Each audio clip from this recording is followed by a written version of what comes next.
కూటమి అల్లు అర్జున్ ప్రశాంత్ కిషోర్ను కలిశాడు అనే అందువల్ల ప్రశాంత్ కిషోర్ కలిసి పార్టీ పెడితే తమకు నష్టం గనక ఆ కూటమి ఆంధ్రప్రదేశ్లో ఉన్న చంద్రబాబు నాయుడు పవన్ కళ్యాణ్ దీని వెనకాలన్నాడు, చంద్రబాబు నాయుడు శిష్యుడు కనుక రేవంత్ రెడ్డి ఇప్పుడు మీరు ఇంతకుముందు అనేటట్లు. సో ఈ ప్రాసెస్ అంతా ఒక సిద్ధాంతం.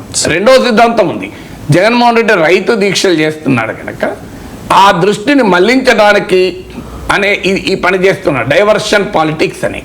ఈ డైవర్షన్ పాలిటిక్స్ అనేది రెండో సిద్ధాంతం. మూడో సిద్ధాంతం, కాంగ్రెస్ ప్రభుత్వం పైన బీఆర్ఎస్ బాగా పోరాడుతోంది కనుక ఆ పోరాటం నుంచి కూడా దృష్టిని మళ్లించడానికి చేస్తున్నారు అని.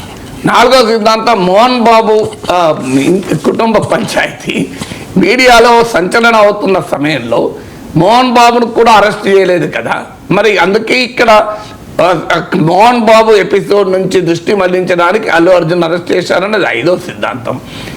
ఆరో సిద్ధాంతం, మెగా అల్లు కుటుంబాల మధ్య గ్యాప్ ఉంది కనుక ఈ ఎపిసోడ్ అందరికీ తెలుసు అల్లు అర్జున్ మెగా ఫ్యాన్స్కు. సో అక్కడ నుంచి ఇండికేషన్ సిగ్నల్ వస్తేనే ఇక్కడ అరెస్ట్ చేశారనేది ఆరో సిద్ధాంతం. ఇట్లా ఎవరికి తోచిన సిద్ధాంతాలు వాళ్ళు చెప్తున్నారు. ఇంకో ఆసక్తికర సిద్ధాంతం అన్నబోస సిద్ధాంతం.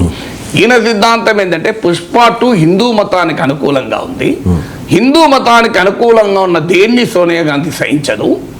సోనియా గాంధీ హిందూ మతాన్ని ప్రచారం చేసిన, హిందూ మతాన్ని ఓన్ చేసుకున్న, పుష్ప 2 సినిమాకు తీసిన అల్లు అర్జున్ పైన యాంటీ హిందూ కాంగ్రెస్ కనుక ఇంతకన్నా అరాచక సిద్ధాంతం ఇంకేటన్నా ఉందని చెప్పండి. ఇంకో సిద్ధాంతం చెప్తాను సార్, విత్ యువర్ పర్మిషన్.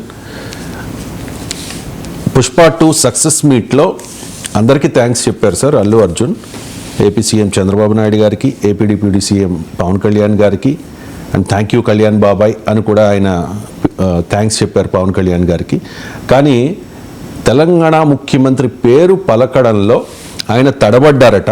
నమస్తే తెలంగాణ ప్రముఖంగా ప్రచురించింది సార్, వీడియో కూడా ఉంది కదా. నమస్తే తెలంగాణ తెలంగాణ ముఖ్యమంత్రి పేరు మర్చిపోయారు, ఆయన తడబడ్డారు, కన్ఫ్యూజ్ అయినట్టున్నారు.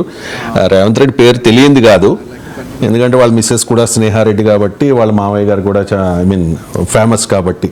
అండ్ ఇంకొక పాయింట్ కూడా చెప్పారు సార్, ఆయన కాంగ్రెస్ నాయకుడు సార్ రేవంత్ రెడ్డి. నిన్న ప్రోగ్రామ్ సార్ ఆయన రేవంత్ రెడ్డి చెప్పింది ఏంటంటే మా బంధువు మా కాంగ్రెసే. రేవంత్ రెడ్డికి అల్లు అర్జున్ తెలియకపోవడం కాదు, Allu Arjun by what ever ఈ సిద్ధాంతం ఉన్నమాట నిజం మీరు అన్నది. ఇదెందుకు మీరు రాహుల్ కన్వర్ నిన్న రేవంత్ రెడ్డిని ఇంటర్వ్యూ చేశారు ఆస్తక్లో. Rahul Kanwal is very famous journalist Aaj Tak and India టుడేలో. సో ఆయన కూడా అడిగాడు ఇదే ప్రశ్న, ఇప్పుడు ఆ విజువల్ చూపెట్టుకుంటూ అడిగాడు. సో ఆయన అయితే దానికన్నా ఇంకోటి కూడా ఉంది దీనికి. ఇప్పుడు మొగడు కొట్టినందుకు కాదు, పక్కింటి ఆవిడ నవ్వినందుకు అనే సమస్య ఉంది.